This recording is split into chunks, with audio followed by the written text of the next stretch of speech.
Hello friends, welcome to CyberCAD Solutions. Do you know we can trim and extend dimension lines? Let us see the example. Here we have dimension for staircase. Let us extend this to width of the building. So I am taking extend command and extending this dimension up to here. So first of all, let us take the boundary edge. So I am selecting this and then press enter. Now select this dimension. See, the dimension has been extended. We can also trim dimension lines. Let us see. Take trim command and select the cutting edge first of all and press enter. Then select the dimension to be trimmed.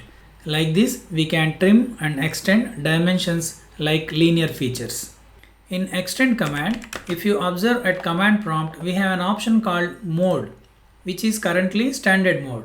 If you take quick mode, you can directly select the object to be extended like this. Similarly, in trim command also we have mode option, which is currently standard. If you select quick mode, you can directly trim the object between two cutting edges like this. So select the appropriate mode and execute trim and extend as required. To know more about trim and extend, watch my linked video. Thanks for watching and welcome to the next session.